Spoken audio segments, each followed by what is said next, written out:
Want to know what's interesting, ladies and gentlemen? I don't hear any music playing, but that's called training.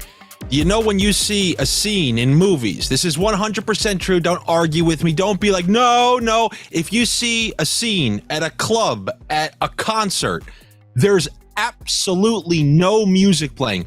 It's as quiet, so to the point you can hear a pin drop. And they intentionally talk like this, knowing that they're going to work in the sound of it afterwards. So if you're talking to someone at a bar, you go, hey, I saw you at the other, hey, you even squint like it's one of those type of things. That's what goes on. And I just gave you one of those lead-ins. Why? Because I'm a thespian. No, I'm not.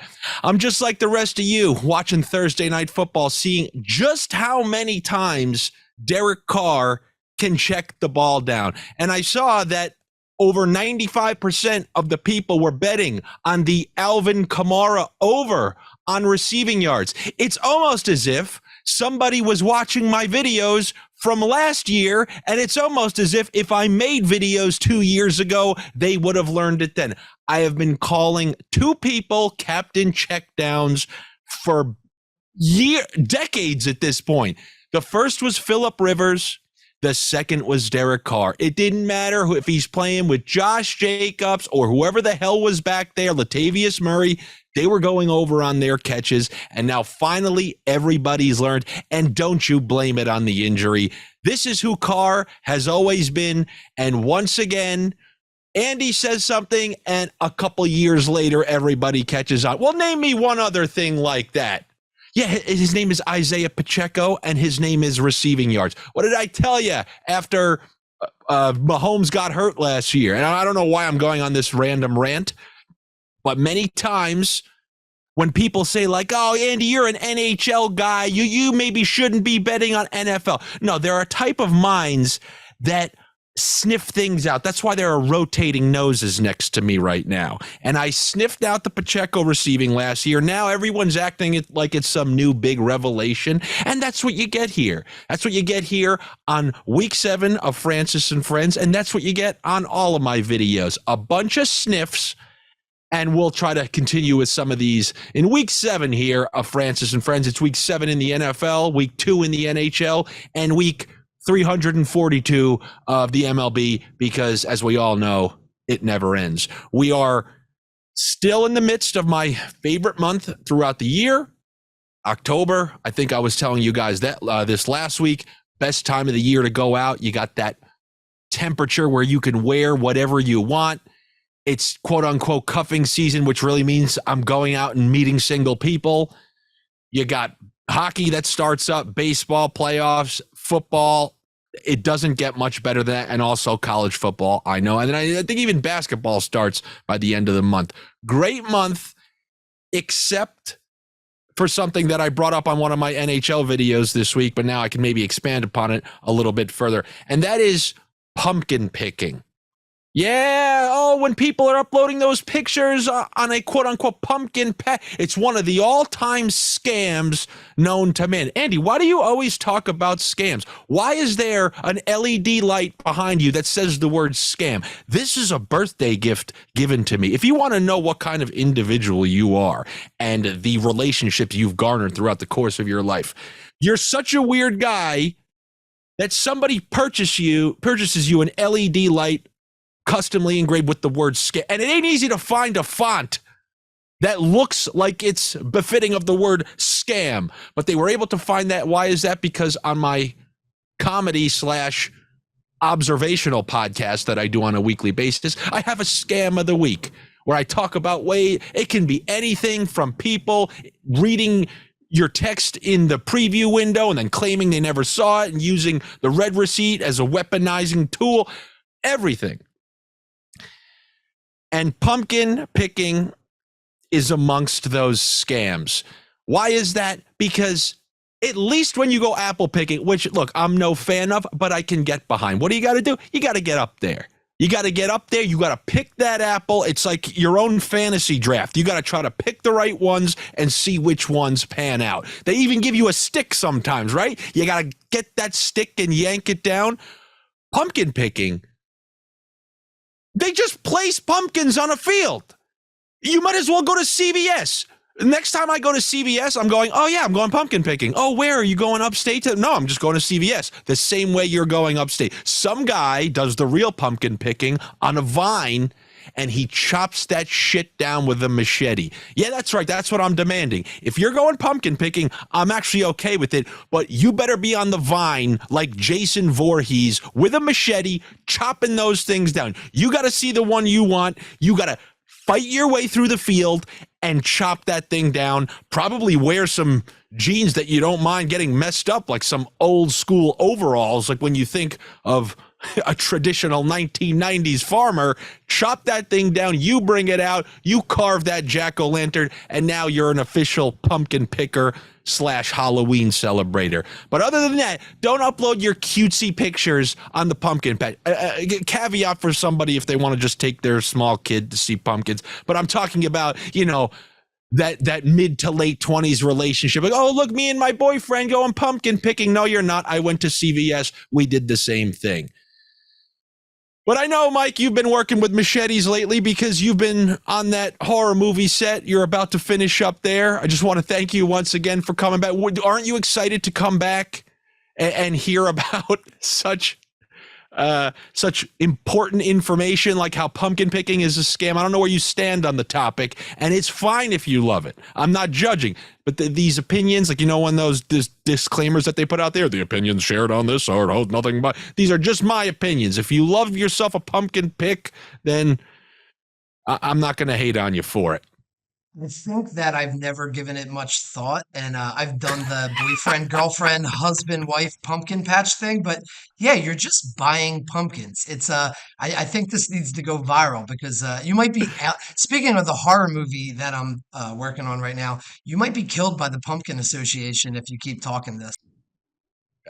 Hey, look, you're not going to find a bigger Halloween celebrator than me, but I don't like, I don't know. I don't like any sort of fraudulence. Like sometimes I trick kids at the door. Like I have a motion sensor. Like, have you ever seen some of those videos that have that loud, like, exorcist scream? Well, I have that. They get scared. And then I come, I say, hey, it's called trick or treat. It's not treat or treat. Once in a while, you're getting tricked. And some of the time you're getting treated. It depends how old you are.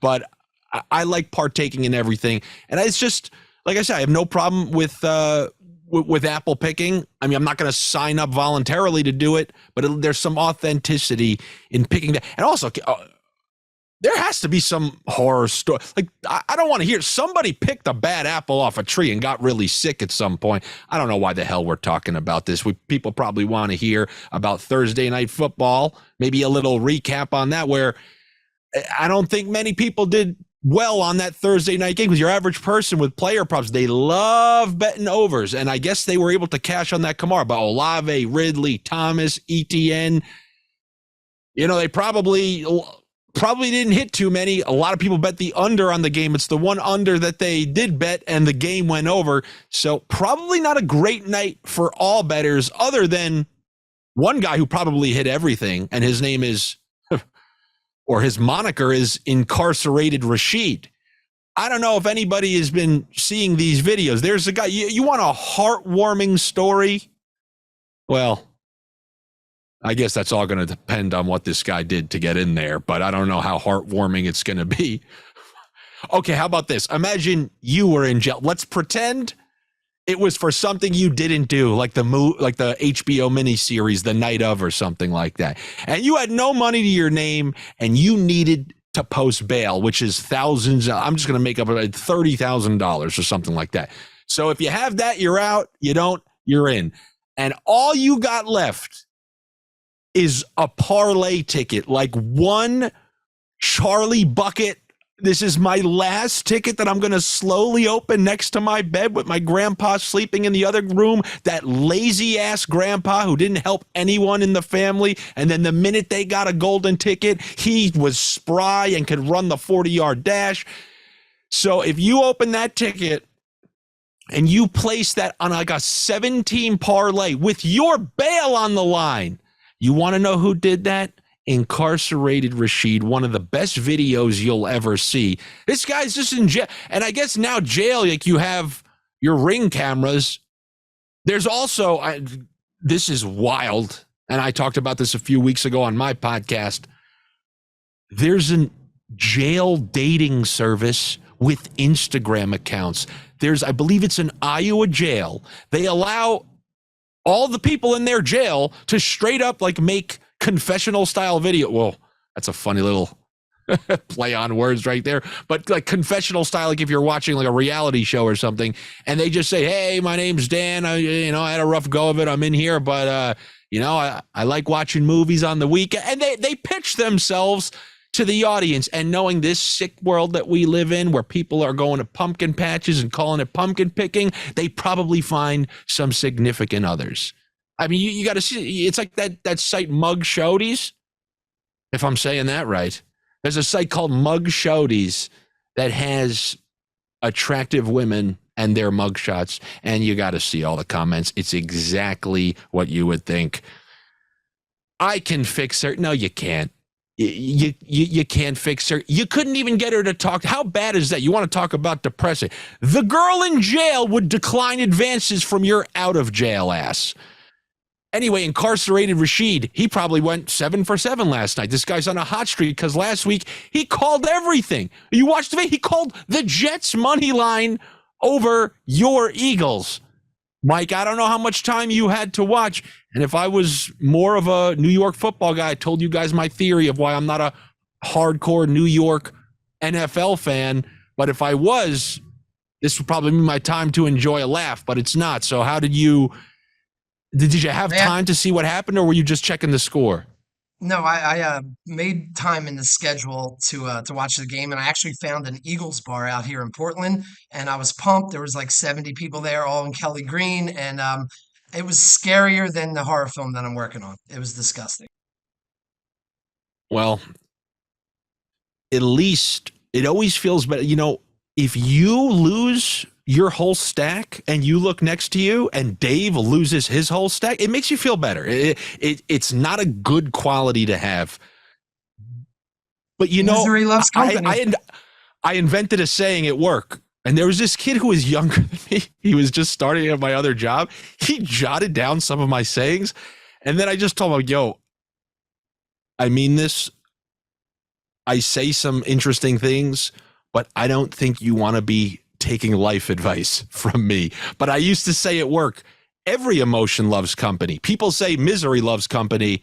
Every emotion loves company. People who love, drinking bottles in Vegas love other people who love drinking bottles in Vegas. People who lose money, they enjoy other people losing money. It doesn't feel as bad if other people are right there with you. And at least you saw San Fran go on the road, lose their undefeated streak, keep the 1 seed more or less in your hands, because and I know that's crazy to say, but I truly think if you're a Philadelphia fan, all you're thinking is, we need to replicate the vibes of that NFC Championship last game. If I'm an Eagles fan, and I can see clearly because I got nothing invested, if we're beating the Niners, it's not happening over there. I can just feel it right now.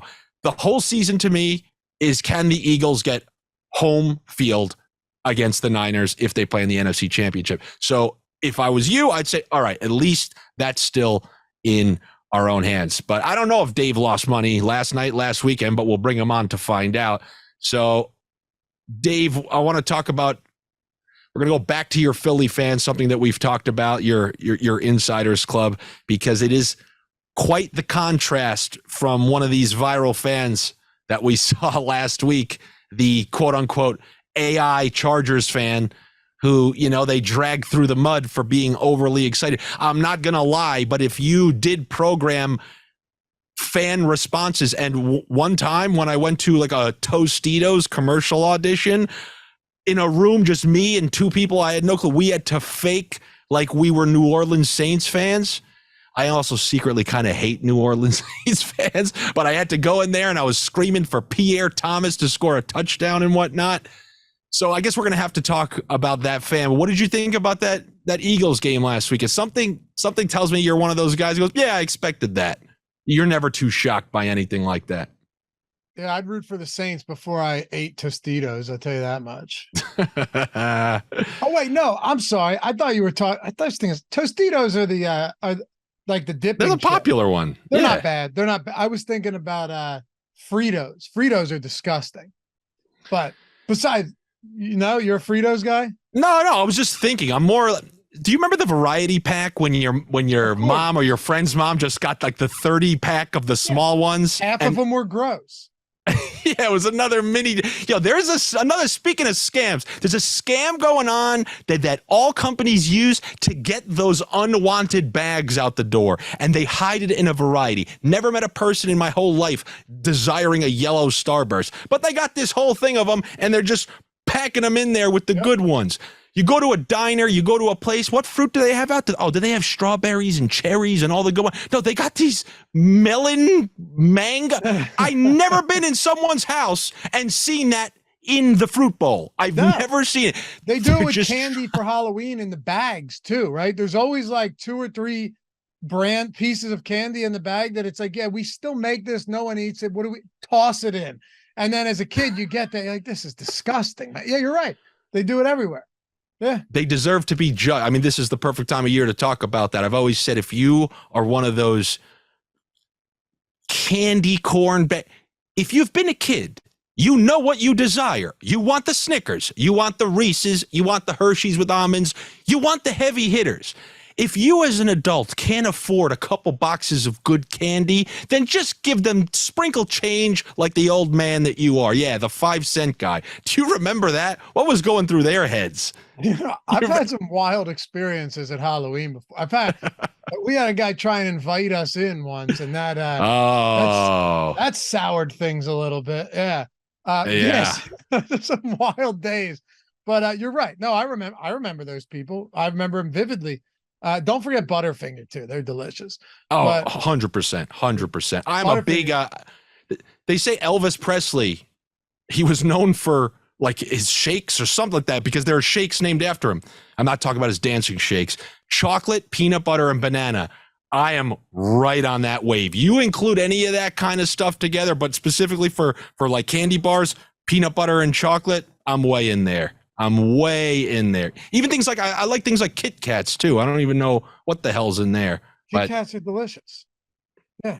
Also, the Baby Ruth is not named after Babe Ruth. I don't know why people believe it is. That was one I never really messed around with. I never. Me and him. I forget whose daughter, but it was a president of the United States' daughter who was named Ruth. All right, you know what, Dave? How about From that? now on, I really got to come in. I got to start coming in with some extra information because I got a taste of it. I got a taste of it when I brought up the big wigs and whatnot, and I happened to just click on the early week DFS show, and you were talking about what animal getting karate chopped? A lobster or something? Not a squid chop. Yeah. Yeah. And I'm like, okay. This guy rolls like this. I go into the bunkers in different areas. I'm going to have to dip into some different pools now. I don't know if there's enough hours in the day, but 100%. I'm going to find, useless knowledge is fun. I'm telling you, like it's good for conversation, but and if you guys want some more, it was Grover Cleveland's daughter. Thank you. Ruth Cleveland. Grover Cleveland's daughter. Thank you. Listen, man, I don't even think you can victory lap a Jets money line. Like, this is me just being sour. But it makes me happy though. I almost thought you were like a sure it does. No, not like that, because I almost thought the way we've spoken in the past, I'm like, oh, I know people like this.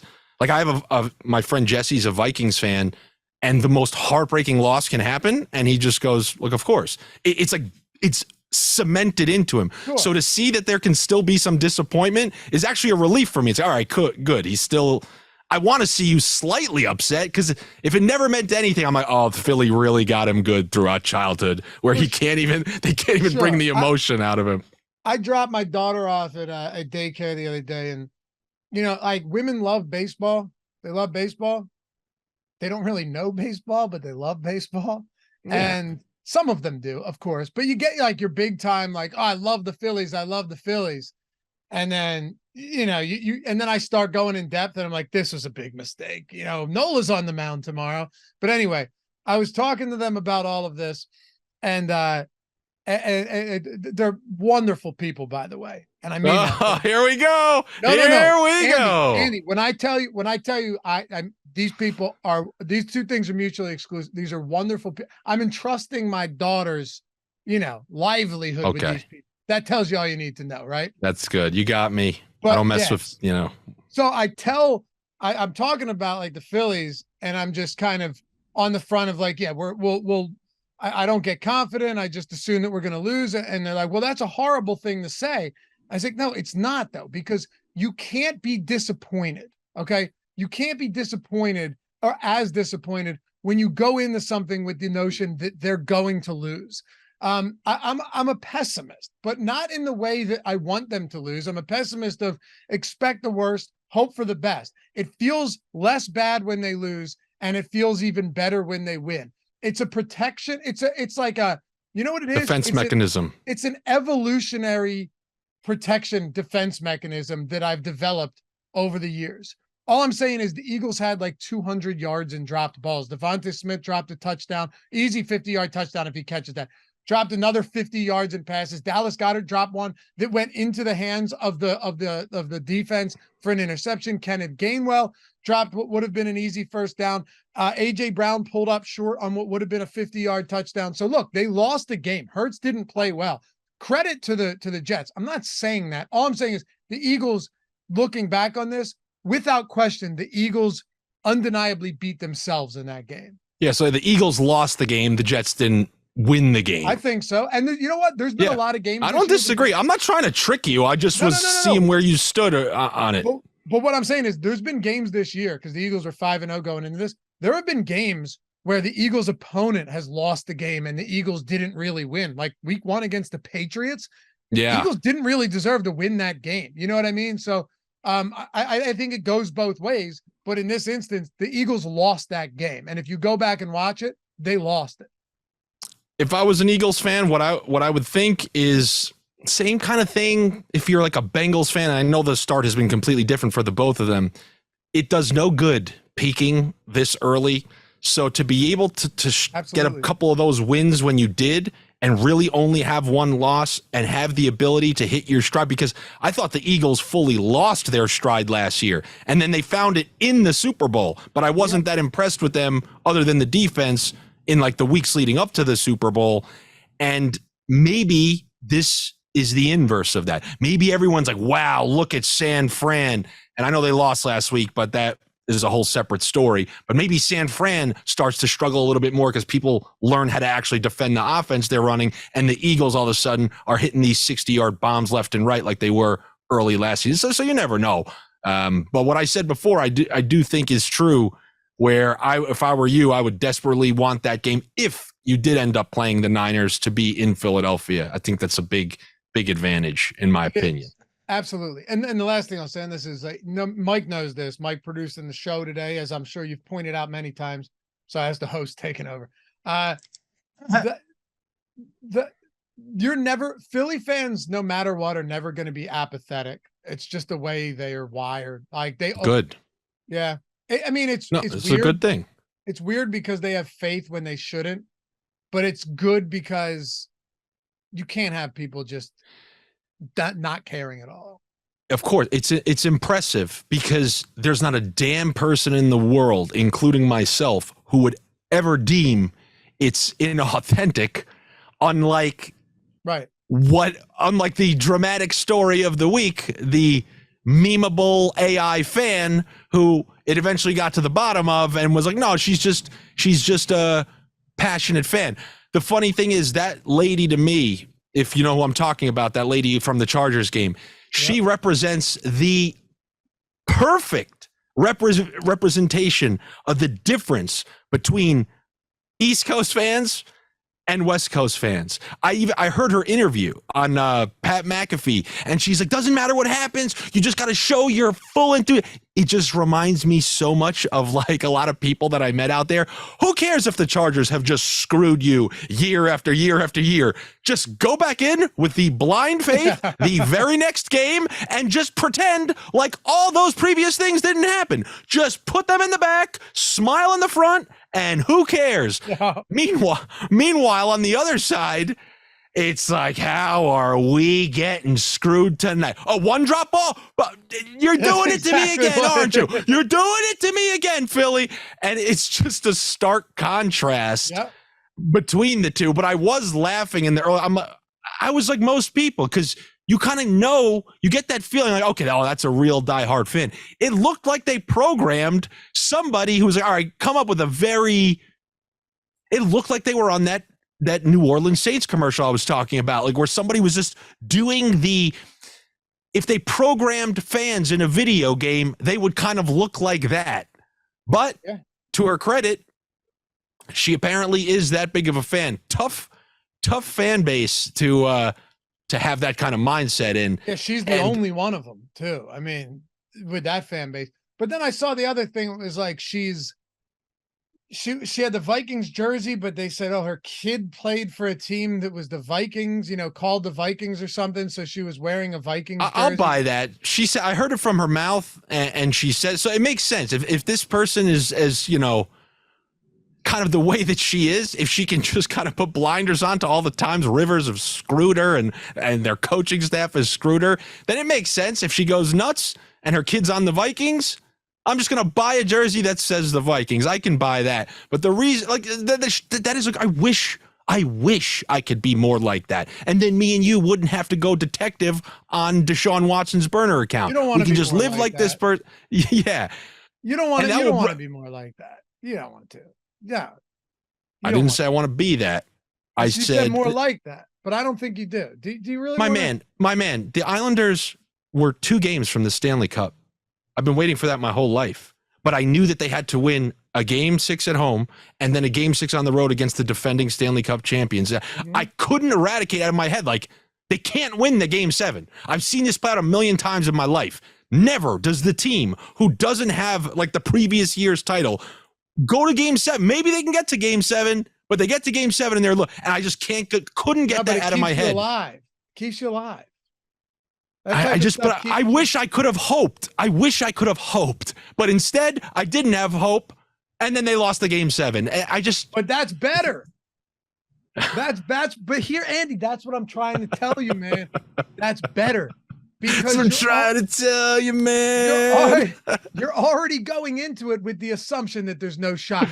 So in the off chance, like a 10% chance, I don't know what the odds were on that. It would have been better than 10%. Maybe not. Maybe it would. Wait, game 7, they were Tampa was minus 140. Okay, it was close. So very close. I wasn't sure if they got to the game 7. What I meant was you said they needed to win game 6 and game 7. So yeah, before game 6, I'm in the parking lot. I'm going to the game. And by the way, just want to let you know, the only way they could have got me emotionally invested was a dramatic come from behind win. They come back down from 2-0, win in overtime. I've never been a part of a scene like that my whole life. And then what do they do? Oh yeah, and what do they do? Take that high. I have a saying. It's called "They show me the penthouse on the way to my dungeon," and that's exactly what they did once again. Look, I don't even love going to live games because I don't even like going to games because in my head, if they lose, it's a waste of time. And now I have to sit in traffic getting out of the parking lot. Like I would never look back on a game and go, man, that was fun if we lost.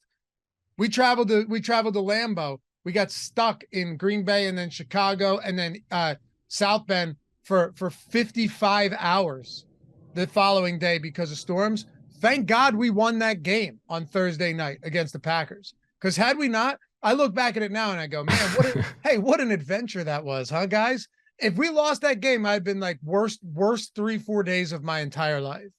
100%. I will say one of the benefits of being a New York Islanders fan is, I mean, it's the 4th most popular of the major sports.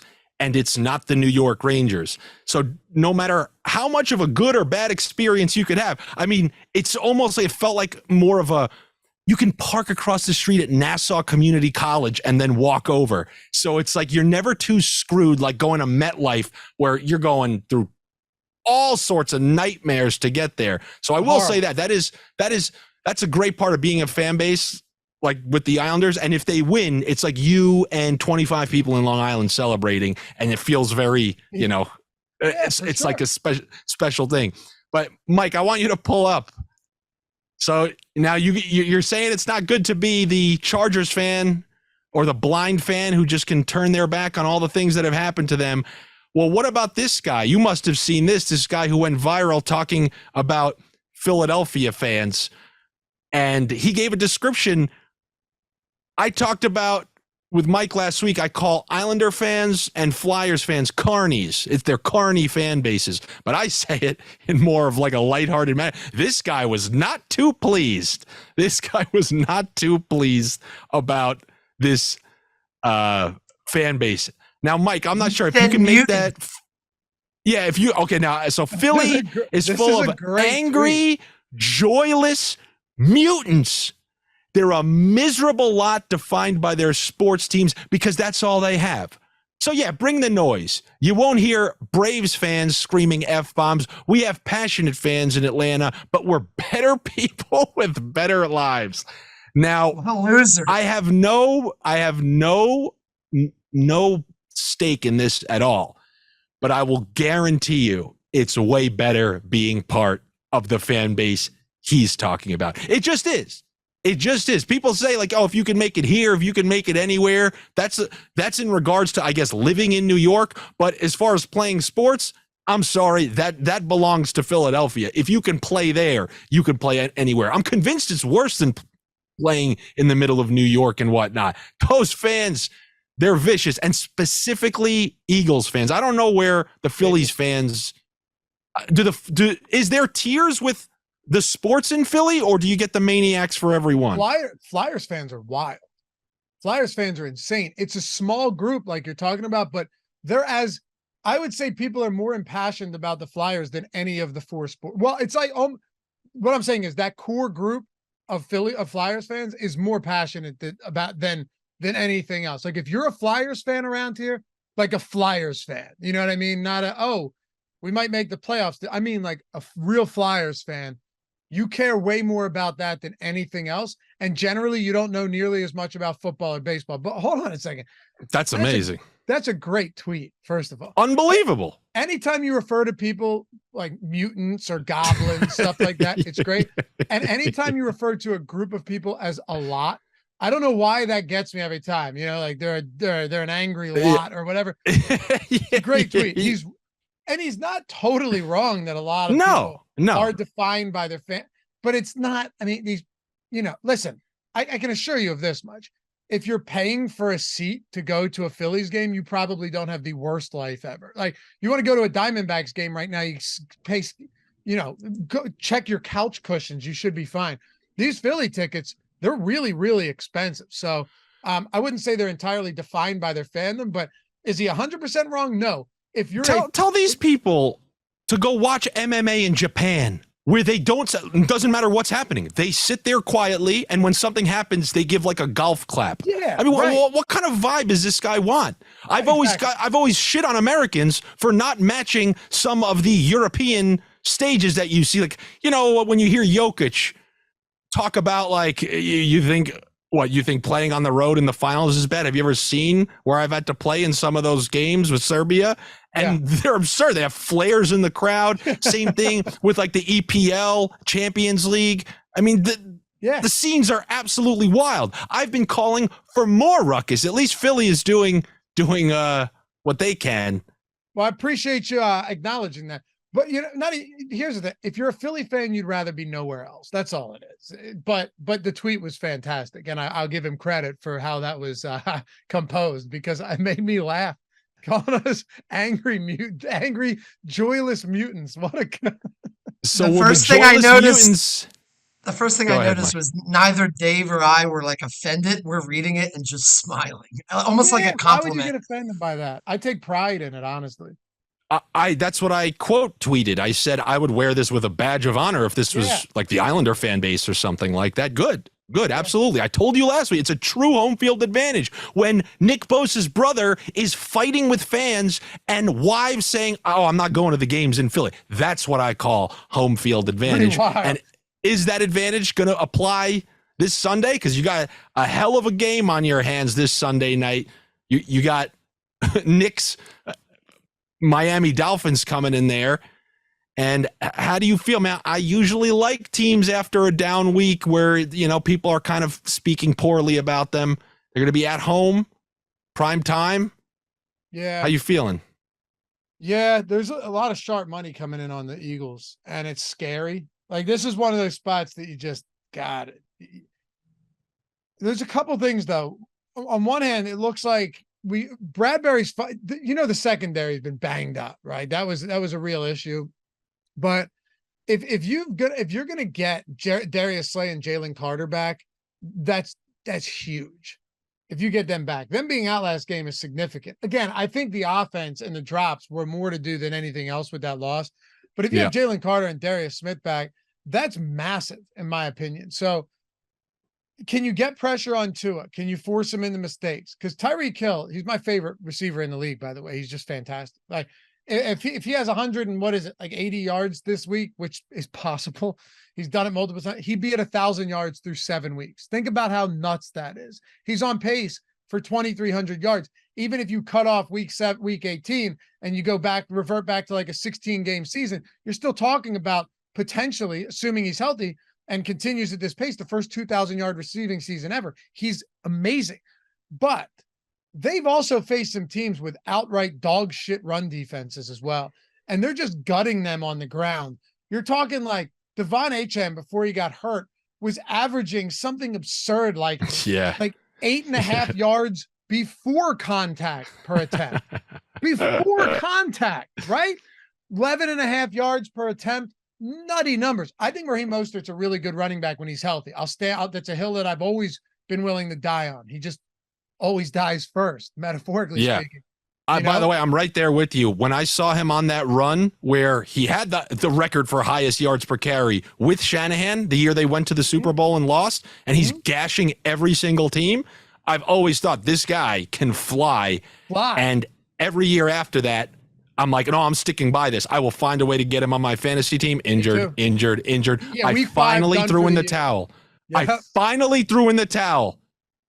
And then, pardon my French, but this cocksucker freaking comes out here. Sorry, watching The Sopranos. And at least, you know what I did this year? Because I wasn't going to fully take myself out because I was a Shanahan guy. I took Wilson and Achane in leagues.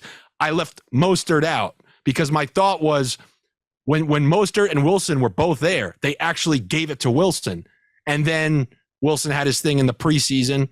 And then, you know, Achane wasn't used. And then when a guy runs with the opportunity, now he's magically the starter. So I got kind of screwed on the first half of the year, but something tells me the second half is going to benefit me more. I'll be shocked if Mostert plays all season, 31, getting all this work. Come on. Anyway, going to this game. I think the Eagles, I think if you're betting this game, you have to take the Eagles.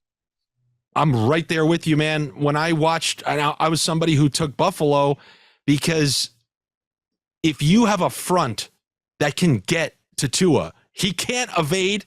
And since he's, correct, you know, it's effed up to say, but, you know, he's trying to avoid those concussions. You don't want to say the F word, but you'll call somebody a cocksucker. I know. The same thing. I know. Because I gave myself 5 in the. It's the PG-13 movie where it's like Samuel L. Jackson, Snakes on a Plane, where the one time, you know, what was it? Get these motherfucking snakes out the motherfucking plane. Yeah, get this snakes out that was the motherfucking plane. You know how in a PG-13 movie you can basically kind of blast off one time and then the rest has to be somewhat subtle, somewhat contained. I get you were just like, you met your quota, I assume is what you're saying. Well, I just assume if I took the lid off and we really start to let it go, I thought a move like that would reset the pH balance. You know, I thought it was an intentional oversell of the F. I'm like, they probably heard that, which means, oh, he's conscious of it. Oh, I better not let it rip. You know, I'm like you, I respect Laffy. Like I see you operating your TVs while giving us great analysis. I want to show that two can play at the multitask game. Oh, you know what? Hey, look, I know you know what you're doing. I just thought it was funny that it came immediately after that. Yeah, it didn't come after a little one. It came after, especially now. I have to. Yeah, maybe that's not the best thing to say these days. Anyway, when it comes to those Eagles this weekend, when I look at that game, I think of when the Dolphins played the Bills and the Bills line engulfed them, and it's those things where Tua kind of pulls the Brady these days. If he's going to go down, it's just you go down behind the line of scrimmage, and I think the Eagles line is one that can get there quickly. And yeah, the Dolphins had a couple drives that worked against the Bills. They were able to score a few touchdowns, but as long as on a few of those drives, you can get to Tua and not allow the time for the receivers to, find their space down the field. Because as you saw early in that Rams game with the Eagles, they were getting picked apart over the middle, easy touchdown drive. But then after that, once that line started to get through, it's almost like they made a conscious decision, like, all right, we can't let this guy sit back there. They got through, and then they had these long drives where their offensive line just was destroying clock. If they utilize that strategy, I see them coming out with a win. And then especially after the down performance, I bet you Devontae Smith gets peppered with some targets early. I hope so. I kind of like the Eagles there, but maybe you could help me on some games where you don't have your home team. There's two that kind of stuck out to me. Number one, that Chiefs game. Now, I know you're a DFS guy. One more point on the Eagles before you move on? Yeah. Pay attention to Lane Johnson. This is a team that has been markedly worse when he's off the field. So true. That might change my mind a little. Honestly, like he holds that offense together in many respects. So he limited practice, which is this guy's a warrior, man. Like this guy is an outright warrior. But if he plays, definitely like the Eagles. I just pay attention. That's a really big injury. Like to me, that's more important than Jalen Carter, honestly. That's right tackle in the league. Yeah, that's huge. Declining surgery to play in the playoffs, right? That was him, right? Yeah. That was awesome. Abdomen or something, or whatever it was. I think it was a groin. The groin, yeah, he's a monster. It's crazy. Yeah. Anyway, go ahead. So first of all, I want to randomly throw out there from a DFS perspective. I said I'm not playing any Chiefs like game stacks because their defense looks like the Legion of Boom to me all of a sudden. There's no player in the league, including Justin Jefferson, who can put up days against them. It's borderline impossible. So until I see that Chiefs offense push to the point where they're playing prevent defense and other teams I'm off of it. That has nothing to do with the spreads, but I just wanted to get that out there because I was talking about that on the DFS front, and the Chiefs have just been pissing me off too much to invest that much money in Kelsey and quarterback. But for this game, every single time I've seen Justin Herbert play this team, he's either up or down by one. So every single game seems to come down to the final drive. And I just like pretty good teams coming off of a loss. I like them getting 5.5 points. Herbert seems to always chuck against them.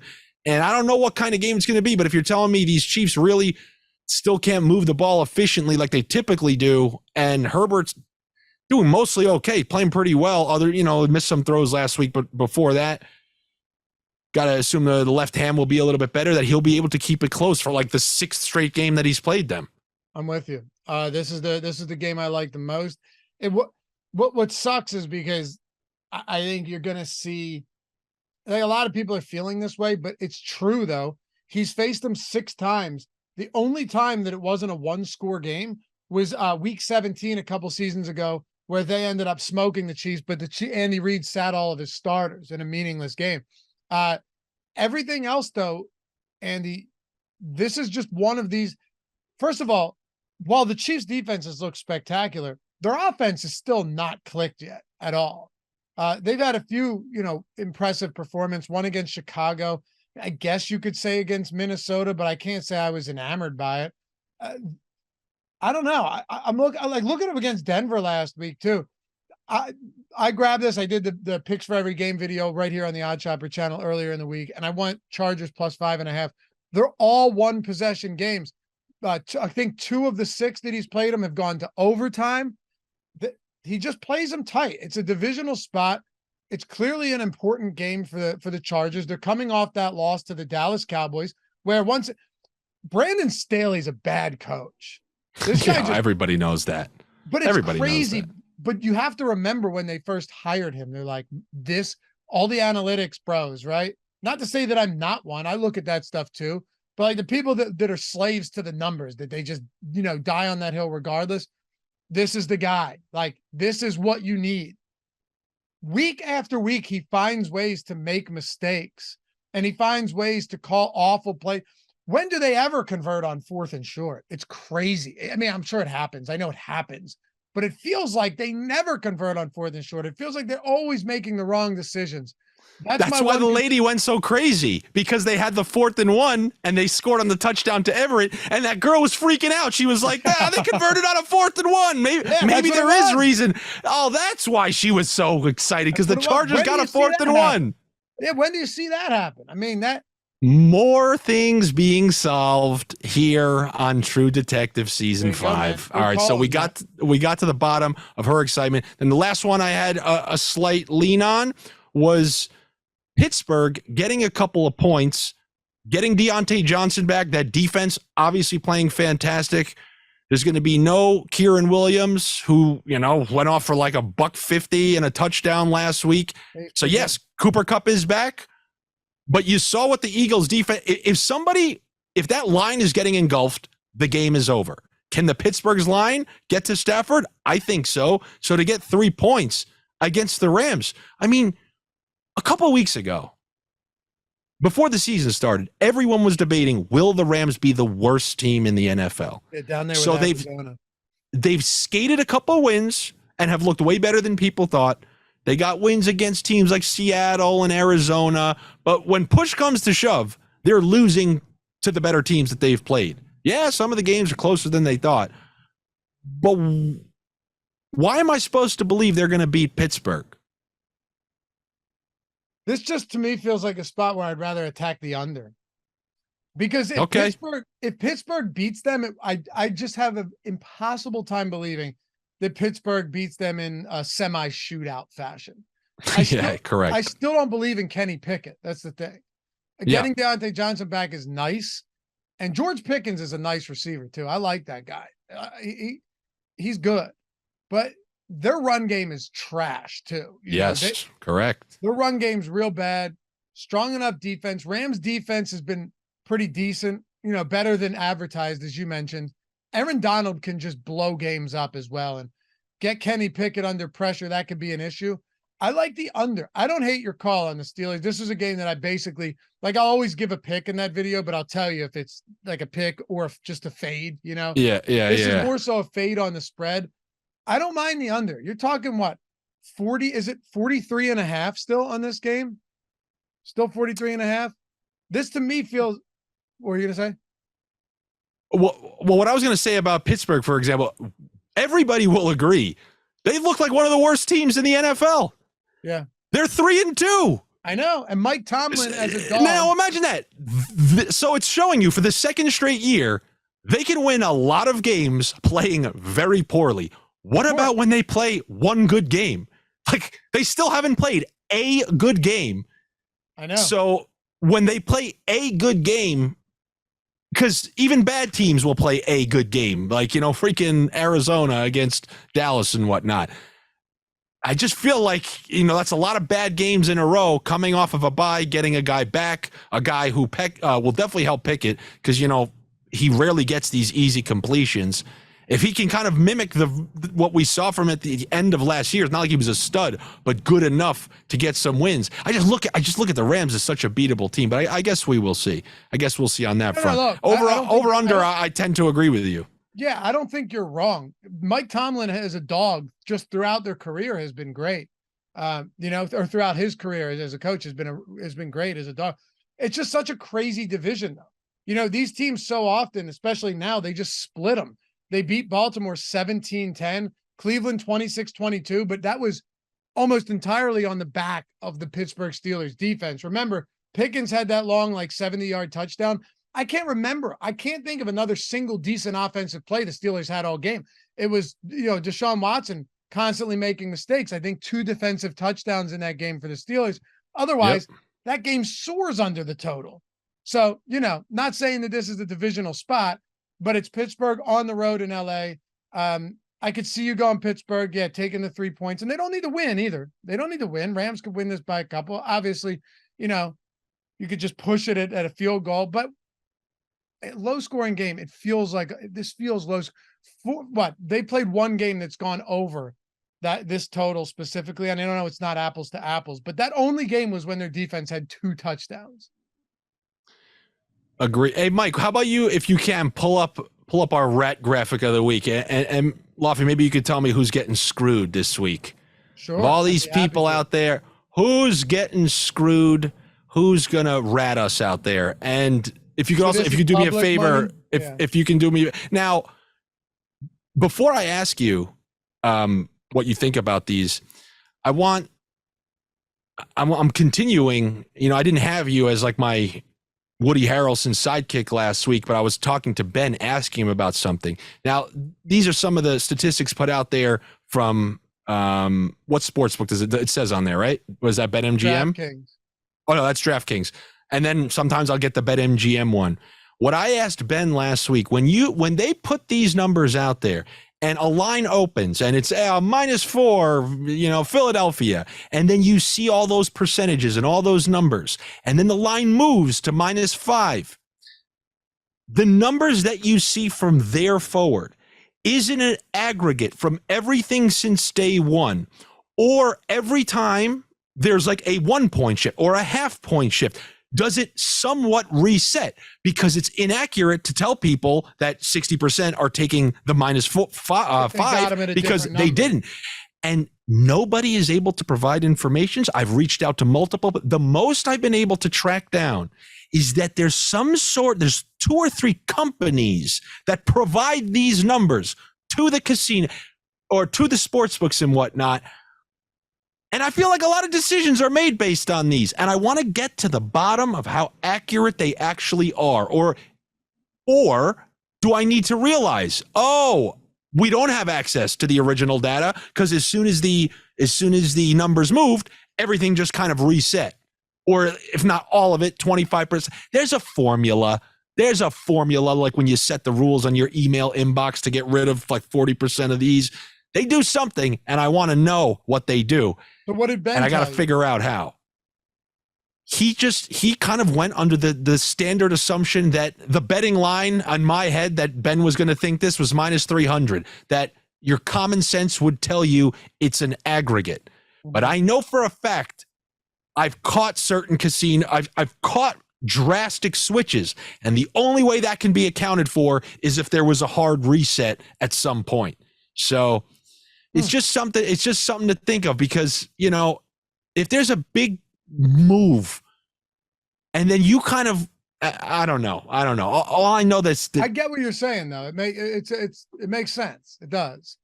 There's something up, and I want to know. And I feel like this is, if I go disappearing, it's because I just started asking too many questions. Yeah, right. 100%. All right, so let's go back to that graph. Somebody calls you a cocksucker before taking care of it. Yeah, what's up, Mike?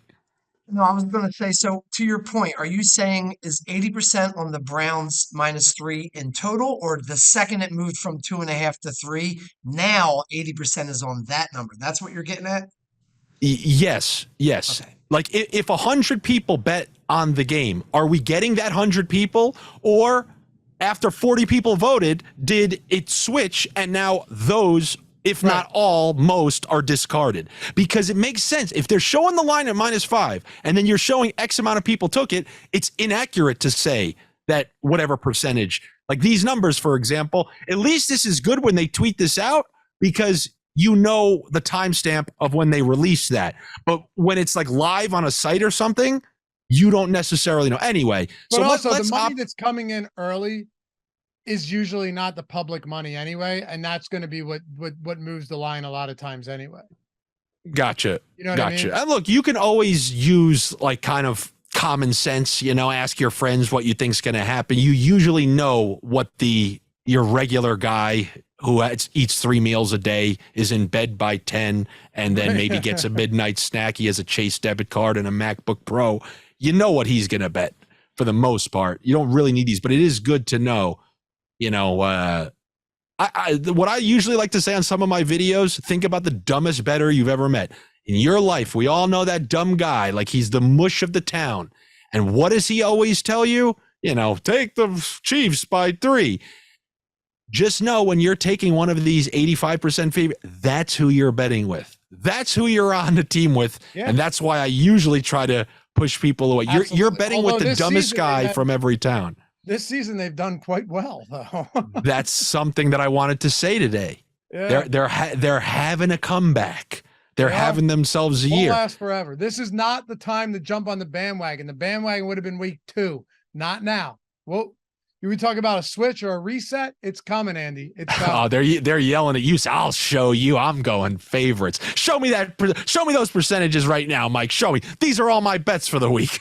Yeah, I have a couple. There are a couple on here that I don't mind. There's a couple that I'm with the public on.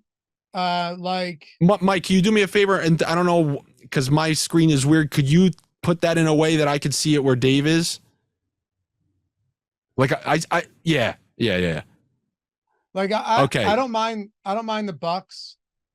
49ers is tough because you just have no idea who's going to be healthy. I like the Broncos against the Packers, though. That's one spot where I'd fade the public. I'm just such a non-believer in Jordan Love with this game being in Denver. I mean, after last week, Thursday Night Football, I don't see how any casual football fan could ever bet on the Denver Broncos, right? Like, you just can't do it. Yeah. But the defense also held Patrick Mahomes to like 19 points. They locked some things down better than they have in the past. Jordan Love is very mistake prone. He's not good. Adjusted passer rating is awful. There's a lot of red flags with Jordan Love. Aaron Jones is dealing with an injury and a lower body injury that can stick around for a long time. Did he re-aggravate something? Because to me, he could be an X factor. He's if they can just run a few screens to him or something like that. For sure. But what I'm saying is he had a multi-week absence. Then he came back in week. What did he come back in, like week 4 or 5? Yeah, played a couple snaps and then he came back in week 4, and then they had and then he was out again, and then I think they had a bye or whatever. But I'm just saying, like, you come back after being out a couple weeks and then you're out again with a hamstring. I don't know, man. I like the Broncos here at home. I think they can. Yeah, I gotcha. By the way, that goes to show you never ever trust any of these athletes. After that first game, they pulled him and he goes, I had a little, I felt a little bite, so I just was cautious to take myself out. Guys played 10 snaps since. I said the moment that happened, when everyone was like, "Oh well, Aaron Jones doesn't think it's a big deal," I went and listened to what he said. That's not, like, I guarantee you this is a bigger deal than it looks. There's no way I didn't think there would be this prolonged, but there's just no way. He's like, "Oh, we'll see how it goes," and all this. Yeah, stuff. My girlfriend doesn't answer me on Fridays and Saturdays. No big deal. Come on, it's no big deal. She's probably just she's yeah, it's the weekend. Come on, who answers anyone? Who would answer their boyfriend on the weekends? Come on. No, obviously, they're meeting. Yeah, of course. Yeah, they are. These players are lying left and right. One for that on that list. For which one? On that list, are there any spots where you're just can you show me one more time, Mike? Sorry, I keep annoying you. So on this particular list. Well, you like the Steelers. The Steelers are on that list? No. I'm saying, like, as far as the games goes, what spots would you fade the public? And the Rams are on that list. So I thought you were asking me where I could get in with the public. I'm saying among the games on that, like, what spots do you like? All right, let me, Mike. I hate to be annoying, but I need you to put it full screen for me and hold it for a little bit, because I'm just going up. Yeah, like that. Whatever you're doing right now, yeah. Okay. So on this particular, number 1, I have this philosophy. Why are people all of a sudden excited to bet on Baker Mayfield every week? Why? I don't understand. So I would have no problem betting again. I understand there's no quarterback on the other side, but No quarterback versus no quarterback, and I don't know, but I would not be excited to play Baker Mayfield. They just lost at home. I know they were playing a good team. I guess I am surprised. I always thought the audience will always love Lamar. I just thought they will bet him every week, no matter what. So it's a little surprising to see the Lions on there. I like the Ravens this week. Yeah, but those -3 games are kind of annoying. It's hard for me not to like Washington on there. I just think this is a great week. And going back to DFS, I don't know if he's going to be a forgotten about man this week, but in games where game scripts allow for it, you can be getting 35 carries from Brian Robinson. That's the kind of game where New York is incapable of like pulling up by 2 touchdowns. They hate Antonio Gibson. And because Brian Robinson hasn't been in one of those games, I just think if possible, to avoid those sacks, they'll run him 500 times. Giants will be the Giants, and that could be a game where they win. So if I'm going to eat some chalk, as they say, I'd probably do it on Washington on that list. But what about the Patriots? No, I've just seen Josh Allen absolutely maul them too many times. It's like the right money is on any home team getting that many points. So if my brain is conflicted where one side wants to go, okay, well, it's Bills, but then the other side just knows. By the way, Andy, I'm sorry, Bills are the ones getting the 79%. Yeah. What I'm saying is, unfortunately, my brain is veering towards there because I've seen Allen kill them too many times. Me too. But the gambling side, I just know when I have my brain goes that way, but the betting side knows like both the devil and angel are going 2 separate directions. I usually say, all right, focus your energies elsewhere. Find a player prop, somebody whose receiving yards are way too low, like DK Metcalf, who I know assuming he plays. I love when good players have a couple bad weeks in a row. You can add Devontae Smith. I've often talked about Jalen Waddle, Ridley after last night. You're looking at 53.5 yards against the Arizona Cardinals, who Jamar Chase had 800 yards against. Yeah. So if he plays, I'd be shocked if he doesn't go over. So with the spreads, I think I told you some of my favorite ones, with the Eagles actually being one of them. I know we just ended up talking about that. Those are probably 3 of my favorite. And then the others, I'm probably going to veer towards some player props like my guy, Jerome Ford, going over 55. Those are some player props that I like. Yeah. I gotta do more digging into the player props for this week. Loved Tank Bigsby under 11.5 rushing yards yesterday. That was these backup running backs getting some of these numbers is crazy because he's just not involved. And that's interesting. You said that 2 straight games. I took the under on Josh Kelly and Austin Eckler, and then took the under on ETN and Tank Bigsby in like these, bigger same gamers I had. Yeah. And both of them, when they're going up against good fronts like that, I'm a fan of that. Mm-hmm. Yeah, those backups. Yeah.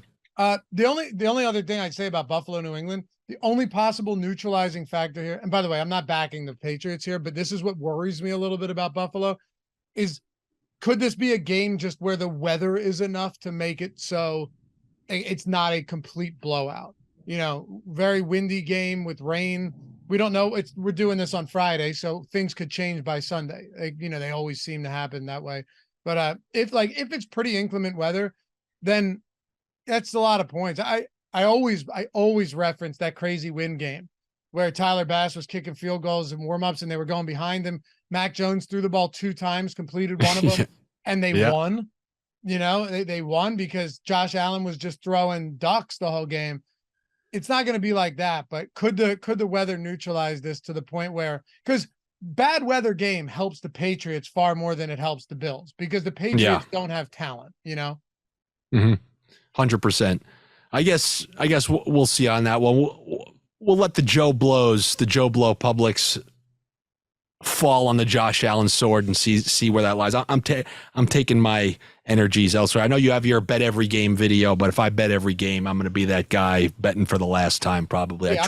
I tell people not to. I'm just saying I'll give you, we'll touch on every game, Don't parlay all 16 of these. No, it's good though. It's good that you even talk about that sometimes because you can talk somebody off something stupid. like talking me off of continuing this for 2 hours because I know Mike's got to get back to get the final death shot of his movie, which I know he's eager, goes from one horror movie to the next, goes from here to there. So I just want to thank everybody for coming back another week. Hope you guys enjoyed some tomfoolery. Hope you never go pumpkin picking unless it's with kids.